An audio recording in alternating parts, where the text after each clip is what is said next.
Did your family have favorites? If so, were you the favorite or someone else? I never imagined that a single overlooked invitation to my own sister's wedding could expose the rotten core of our family like a festering wound finally lanced open. Especially on that ordinary Saturday in Springfield where the autumn air carried the scent of fallen leaves and distant barbecues, pulling me into a day that would redefine every strained relationship I'd ever tolerated just to keep the peace. My name is Emily Harper, a 42-year-old graphic designer who's spent the last 15 years navigating the choppy waters of single motherhood while piecing together a life in this quiet Midwestern town, where everyone knows your business but pretends they don't, and where my outspoken tendencies have painted me as the villain in our family's ongoing drama ever since I divorced my no-good ex-husband who thought fidelity was optional and family loyalty meant covering for his lies. That morning, as I sipped my coffee in the kitchen with its faded yellow curtains fluttering in the breeze from the open window, my phone buzzed with a message from my brother Tom that hit like a gut punch, his words blunt and unyielding in their dismissal. "Emily, Lisa specifically asked for a drama-free day, so please stay home and don't make waves. Your sister deserves this moment without your usual complications." Drama-free, as if our family's history of buried secrets and selective blindness didn't qualify as the biggest complication of all, with Lisa always positioned as the flawless one who floated through life on charm and denial, while I bore the brunt of calling out the hypocrisies that everyone else preferred to ignore. Like Dad's hidden gambling debts that nearly bankrupted us, or Mom's quiet endurance of emotional neglect that she romanticized as marital sacrifice. I set the phone down carefully, feeling the familiar sting of exclusion that had become my unwelcome companion over the years, and turned to my 12-year-old daughter Sophie, who was sprawled at the table sketching designs for her school art project with the concentration only a kid can muster when the world hasn't yet taught her about adult betrayals. Sophie looked up with those wide eyes that mirrored my own, sensing the shift in my mood without me saying a word, and she reached over to squeeze my hand, offering a simple reassurance that we could make our own fun out of the day instead of dwelling on the family's latest slight, which was her gentle way of reminding me that our little duo had built something stronger than the fractured ties that bound me to the Harpers. I forced a smile, ruffling her hair as I suggested we order in pizza from that reliable spot downtown with the extra cheese that always made her day, and we settled into the living room where the afternoon sun slanted through the blinds, casting warm patterns on the worn rug that had seen too many of my late-night tears after family holidays gone sour. As the hours stretched on in that deceptive calm, I poured myself a glass of inexpensive Merlot from the bottle I'd been saving for a better occasion, flipping idly through channels on the television that droned with the usual mix of local weather updates predicting a chilly evening and community events like the upcoming Harvest Festival at the fairgrounds, all while my mind wandered back to Lisa's engagement announcement 6 months earlier, her glowing photos on social media showing off the ring from Mark Reynolds, that polished real estate developer with the easy smile and vague backstory that always left me uneasy, as though he was selling more than houses with his polished pitches. The exclusion gnawed at me, but I pushed it down, telling myself that staying away was a small mercy for everyone involved, especially since Lisa had built her life around avoiding the confrontations I seemed to invite just by existing as the honest one in a house full of pretenders. And Sophie and I passed the time with a board game that had her giggling over my terrible luck with the dice, a light-hearted distraction that almost made me forget the undercurrent of resentment bubbling beneath the surface. Yet as evening approached and the sky outside deepened to that bruised purple hue, the news broadcast interrupted my thoughts with a special report that froze me in place. The anchor's urgent tone cutting through the room as footage from the country club wedding venue filled the screen, showing clusters of guests in elegant attire milling about under strings of fairy lights, before zooming in on the dance floor where Lisa, radiant in her flowing white gown with its lace details catching the glow, twirled initially with what looked like pure joy until Mark's expression darkened like a storm cloud rolling in unexpectedly. In that horrifying instant captured by a guest's shaky cell phone video, His hand reared back with deliberate force before striking her across the cheek in a resounding slap that reverberated through the speakers and sent a collective gasp rippling through the oblivious crowd. The reporter's voice overlaying the scene with detached professionalism as she described it as an inexplicable outburst, marring what should have been a perfect celebration for the local couple everyone had rooted for. My remote clattered to the floor as shock rooted me to the couch, the wine glass trembling in my grip while Sophie peered over from her spot on the floor, her small face paling at the violence unfolding before us and in the midst of the chaos replaying on screen. I caught a fleeting detail that snagged in my mind like a loose thread begging to be pulled, the glint of Mark's wristwatch under the harsh venue lights, its engraved band-bearing initials that didn't align with the name he'd always claimed, a subtle anomaly that whispered of hidden histories and deceptions far deeper than a single impulsive act. Questions flooded my thoughts as I fumbled for my phone to reach out to Lisa, only to find her last post still beaming with pre-ceremony happiness, no hint of the turmoil that had just erupted, leaving me to wonder if the family had any inkling of what I'd witnessed or if this was the crack that would finally shatter the illusion they'd all clung to so desperately. That grainy footage of Mark's hand connecting with Lisa's face replayed relentlessly in my mind through the long hours of the night, turning what should have been a peaceful sleep into a restless vigil where every creak of the house seemed to echo the slap's sharp resonance, leaving me wide awake in the dim glow of my bedside lamp as Sophie snored softly down the hall, blissfully unaware of the storm brewing in my thoughts about our family's carefully constructed facade that had just cracked wide open under the unforgiving lens of public scrutiny. By the time dawn filtered through the curtains in our modest two-bedroom home on the outskirts of Springfield, the initial shock had morphed into a simmering resolve mixed with the kind of self-doubt that only comes from years of being the family's designated truth-teller, the one who pointed out the emperor's lack of clothes while everyone else clapped politely for the parade. And as I brewed a pot of strong coffee in the kitchen where the aroma mingled with the faint scent of last night's pizza box still lingering on the counter, I couldn't shake the image of that wristwatch with its mismatched initials, a tiny detail that hinted at secrets Mark had buried deeper than the foundation of his overpriced developments. Sophie shuffled in, rubbing her eyes, her school backpack slung over one shoulder as she fixed herself a bowl of cereal with the precision of a morning ritual that grounded me amid the chaos, and when she asked why I looked like I'd wrestled a ghost all night, I deflected with a half-hearted joke about bad dreams involving dancing bears at weddings, which earned me a giggle, but didn't erase the weight pressing on my chest as I dropped her off at the bus stop and headed straight for the one person who might help me untangle this mess without judging my impulsive need to interfere. Carla Mendoza, my divorce lawyer from back when I was untangling my life from my ex's web of deceit 5 years ago, had become an unlikely ally in the years since. The kind of no-nonsense woman with a sharp bob haircut and a law practice downtown that specialized in family disputes where the stakes felt as personal as a knife fight in a back alley, and I met her at our usual spot, the Greasy Spoon Diner on Main Street with its sticky booths and bottomless cups of joe that tasted like it had been brewed in a forgotten pot from the Eisenhower era. As I slid into the seat across from her, sliding my phone over with the video paused on that damning frame, Carla's eyebrows shot up behind her reading glasses, her fork pausing midway to her plate of eggs over easy as she absorbed the scene with the practiced detachment of someone who'd seen domestic ugliness in all its forms, and she leaned in close, her voice dropping to a conspiratorial murmur that cut through the clatter of plates and chatter from the morning rush. Emily, this isn't just some tipsy groom losing his cool on the big day. The way he follows through, that's control, the kind that doesn't stop at one slap, and if your family's circling the wagons around him like he's the golden boy, you're going to need more than gut instinct to pry this open without getting your hands filthy, she advised, her fingers already tapping away on her tablet to pull up Mark's public records, revealing a trail of polished LinkedIn profiles and real estate listings. That screamed success, but hid behind a veneer as thin as the diner's napkin dispenser. We spent the next hour dissecting the details over refills that cooled too quickly in the drafty air, Carla pointing out how Mark's background checks came back squeaky clean on the surface, but with gaps that smelled fishy.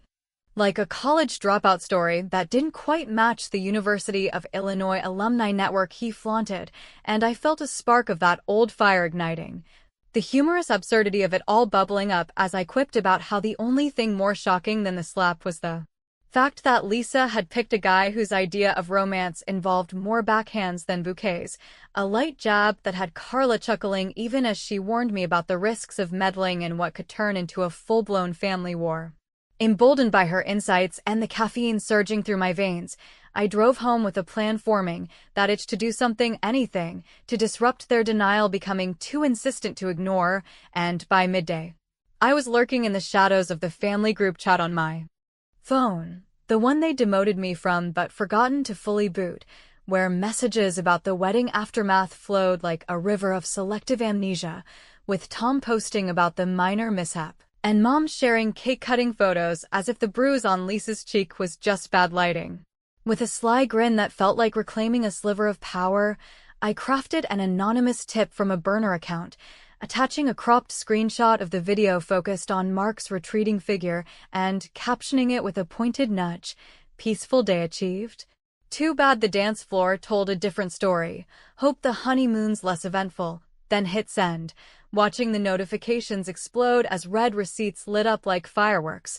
Tom's furious typing bubble vanishing and reappearing in frustration, while Aunt Rita's silence spoke volumes in its pointed absence. The mini revenge landing with the satisfying thud of truth serum in a room full of liars. The thrill faded into a wary anticipation as the afternoon wore on, Sophie arriving home with tales of a science project on ecosystems that ironically mirrored our family's tangled web. But just as I was plating dinner with its simple spaghetti and meatballs that promised normalcy, my phone vibrated with a private message from an unexpected source. Aunt Rita's name flashing on the screen in a text that read like a lifeline thrown into choppy waters. Emily, I've been waiting for you to notice. Mark's past is darker than that video shows. Meet me at the park tomorrow and come alone, because what I have to say could change everything for Lisa and the rest of us. Aunt Rita's urgent text lingered in my mind like an unsolved puzzle piece refusing to fit as I navigated the rain-slicked roads of Springfield the following morning. The wipers on my old sedan slapping a steady rhythm against the downpour that turned the world into a blurry watercolor of gray streets and sodden leaves. While Sophie chattered from the passenger seat about her upcoming soccer practice and the unfairness of indoor recesses when the weather decided to play spoil sport, her innocent enthusiasm a stark contrast to the knot of apprehension twisting in my stomach over what revelations might spill from Rita's lips at our clandestine meeting spot. We pulled up to the edge of Washington Park just as the drizzle eased into a misty haze. The familiar wrought iron benches overlooking the duck pond now slick with moisture and evoking memories of childhood afternoons where Rita had been the aunt who snuck us extra cookies and whispered stories about far-off adventures, back when our family gatherings felt like safe harbors rather than minefields of unspoken grudges, and I left Sophie bundled in the car with her sketch pad and a thermos of hot cocoa, promising I'd be quick so we could grab lunch at the sub shop she loved with its foot-long turkey clubs piled high with all the fixings. Rita was already there when I approached, her umbrella furled against the bench like a surrendered flag, her face etched with the lines of someone carrying burdens heavier than the wool coat draped over her shoulders, and as I sat down beside her, the chill seeping through my jeans, she wasted no time diving into the heart of it, her voice low and laced with the regret of a woman who'd watched too many Harper secrets fester without intervention. She began with Mark's college days at the University of Illinois, painting a picture of a young man whose charm masked a temper that had landed him in hot water more than once, including a restraining order from an ex-girlfriend who'd accused him of escalating arguments into physical intimidation. The kind of incident that got quietly quashed by his father's real estate connections and a hefty non-disclosure agreement that kept it off the public radar but whispered about in alumni circles like a ghost story told around kegs at tailgates. Lisa brushes it off as youthful stupidity. Emily, the way she always does with red flags that don't fit her fairy tale narrative, Rita confided. her hands fidgeting with the edge of her scarf as if unraveling her own complicity in the family's pattern of selective ignorance. But I've seen the possessiveness in his eyes during family dinners. The way he cuts her off mid-sentence or grips her arm a tad too tightly when she laughs at someone else's joke. And that wedding video? It's not an anomaly. It's the pattern breaking through the polish. Her words hung in the damp air, stirring a dilemma that clawed at me deeper than the cold. Should I loop Sophie into this brewing ugliness? Expose her budding worldview to the harsh realities of how men like Mark could hide behind smiles while my own divorce had taught her early about broken promises? Or shield her a while longer with the illusion that aunts and uncles were sources of wisdom rather than warnings, especially when her questions about why I looked so tense lately had already started probing the edges of my guarded heart. The drive home from the park felt heavier than the rain clouds lingering overhead, my mind churning through Rita's disclosures like a washing machine on spin cycle. And by the time we settled into the afternoon routine with Sophie kicking a soccer ball in the backyard while I retreated to my home office, that cluttered sanctuary of graphic design software and half-finished freelance projects glowing on the dual monitors, the urge to act had solidified into a plan that balanced curiosity with caution, firing up an incognito browser to craft a fictitious online persona named Midwest Truth Seeker, complete with a stock photo avatar of a nondescript suburban mom that screamed relatability without raising alarms. Posing as a concerned local in various real estate forums and community boards where Mark's name popped up like weeds in a manicured lawn, I seeded subtle queries about his business practices and personal reputation, drawing responses from former clients griping about delayed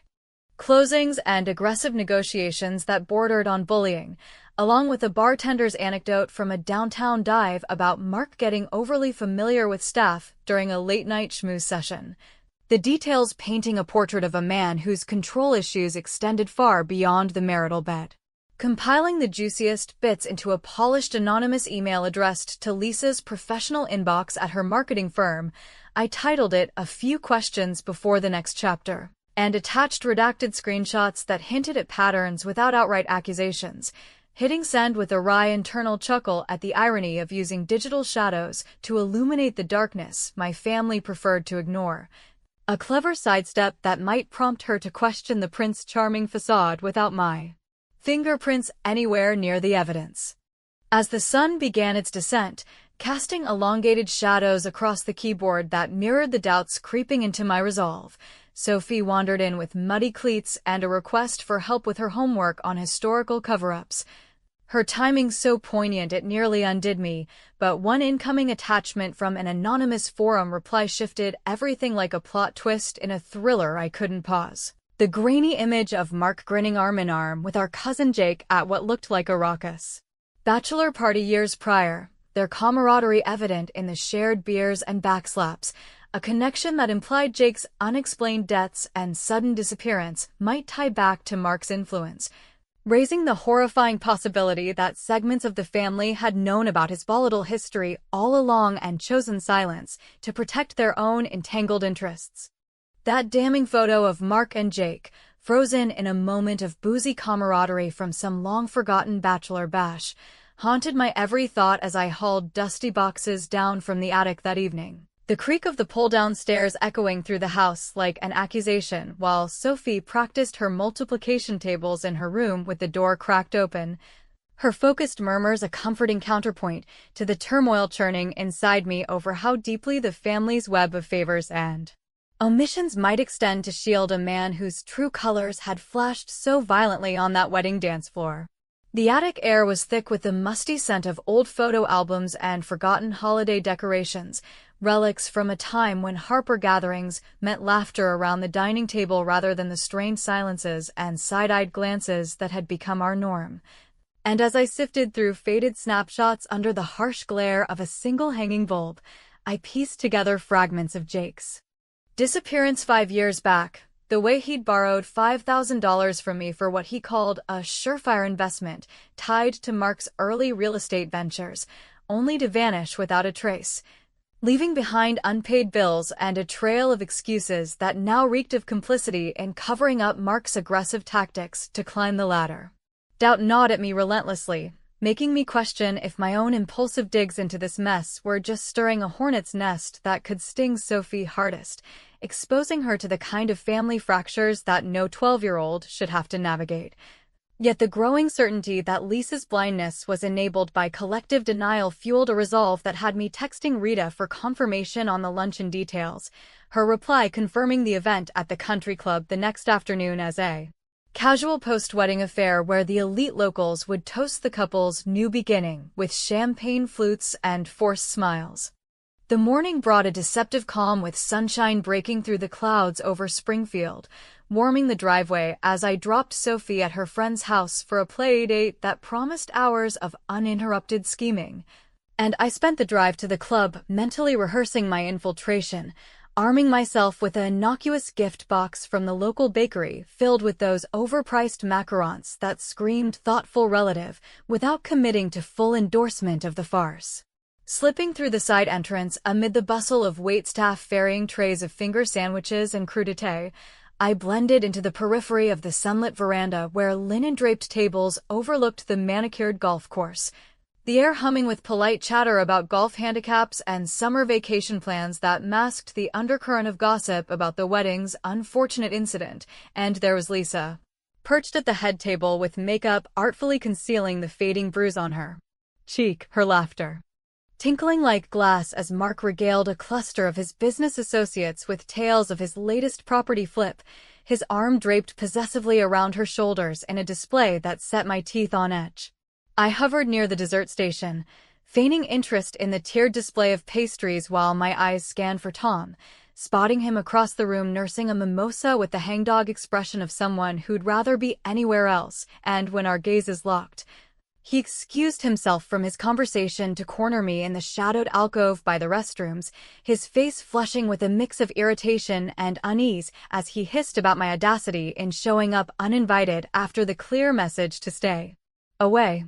I didn't back down, pulling the printed photo from my purse with a steady hand and holding it up like evidence in a courtroom drama we'd both unwittingly starred in,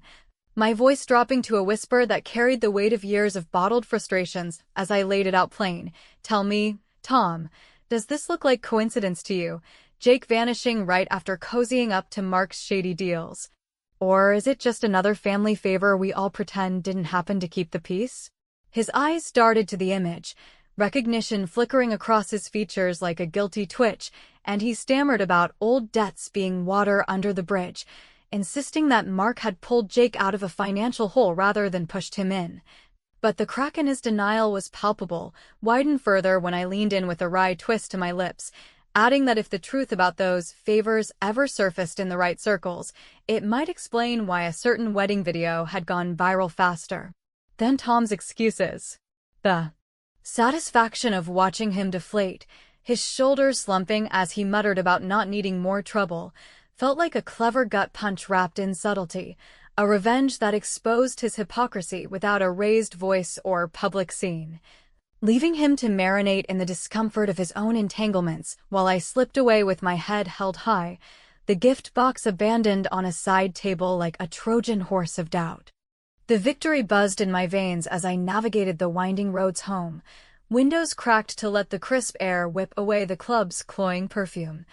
Sophie's excited texts about her playdate pinging my phone at red lights and reminding me of the fragile normalcy I fought to preserve amid this escalating unraveling. But just as I turned into our neighborhood with visions of a quiet evening ahead, my phone erupted with an incoming call from Lisa's number, her voice emerging in a hushed, frantic rush. That shattered the momentary peace. Emily, you were right. It's worse than the wedding. He's unraveling everything, and I don't know who else to trust. Please, you have to come now before he finds out what I know. Lisa's frantic plea sliced through the static of the phone line like a desperate anchor line in a raging sea, yanking me back to the curb just as I'd pulled into the driveway of our quiet Springfield home where the late afternoon sun cast elongated shadows across the lawn that Sophie and I had mowed together only last weekend. Her small voice still echoing in my ears from earlier texts about building forts with her friend while I wrestled with the moral quicksand of exposing family skeletons that might bury us all under the weight of irreversible fallout. I gripped the steering wheel tighter, the engine idling in a low rumble that matched the turmoil in my chest as Lisa's words tumbled out in breathless fragments over the speaker, revealing how Mark's post-wedding rage had escalated into demands for her to recant the incident as a misunderstanding to the guests who'd witnessed it, his threats laced with reminders of her financial dependence on his real estate empire that had swept her off her feet and into a gilded cage she now recognized too late, and the gut-wrenching twist that he'd somehow traced my anonymous email back through digital breadcrumbs left in the forum posts, painting me as the vengeful outsider orchestrating her humiliation to settle old scores from our sibling rivalry that she'd always downplayed as harmless jealousy. Her admission hit harder than any slap, confessing that she'd gone along with my exclusion from the wedding not out of malice, but fear of rocking the boat in a marriage already teetering on the edge of his controlling whims. A revelation that stirred a whirlwind of emotions in me, betrayal mixed with pity for the sister who'd once shared secrets under blanket forts, but had morphed into someone so willing to sacrifice bonds for the illusion of stability, making me question if my own dogged pursuit of truth was heroic or just another layer of the family's destructive cycle that could drag Sophie down with us. With Sophie still safely occupied for hours, I made a snap decision to detour to a nearby coffee shop with its anonymous booths and free Wi-Fi that felt like a neutral war room away from prying eyes, my mind racing ahead to orchestrate the final stroke of revenge that would topple Mark's house of cards without leaving me exposed as the architect, drawing on every scrap of evidence I'd gathered from Rita's whispers, the forum dredges,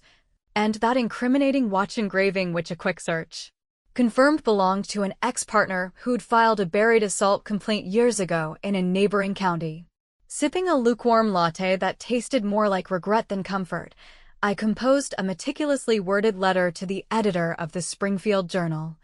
the local paper whose investigative pieces had occasionally shone light on community corruption, like the time they exposed a zoning scam at the fairgrounds, framing the submission as an anonymous concerned citizen's account of red flags in a high-profile union that wove in the wedding video's public link, anonymized client testimonials about Mark's bullying tactics and deals, and the cousin Jake connection implying a pattern of using influence to silence dissent, all tied together with a humorous undercurrent in my phrasing, like noting how his charm offensive seemed to include more offense than charm, to keep it readable without descending into outright venom. Hitting send from a throwaway email felt like launching a precision arrow into the heart of their denial, a witty culmination of my mini revenges that promised widespread scrutiny without the mess of direct confrontation. And I allowed myself a sardonic chuckle at the thought of Mark's smug boardroom persona crumbling under headlines that would make his investors scatter like startled pigeons at a park picnic. The fallout unfolded faster than I'd anticipated, with the story breaking online by evening as alerts pinged my phone during the drive to pick up Sophie, whose excited recounting of her playdate adventures provided a surreal bubble of normalcy against the digital storm brewing. And by the time we settled into dinner with its simple grilled cheese sandwiches oozing cheddar that reminded me of simpler family meals before the fractures, voicemails from Tom piled up with apologetic tones pleading for a sit-down to clear the air, while Mom's texts begged for mercy on the family name in a way that rang hollow after years of her complicit silence. Rita called too, her voice laced with cautious optimism about the exposure forcing Mark to face consequences like potential lawsuits from resurfacing victims, but the elation soured when Lisa's line went straight to voicemail for the first time that night. Her last message a cryptic warning about heading to a safe house suggested by a coworker.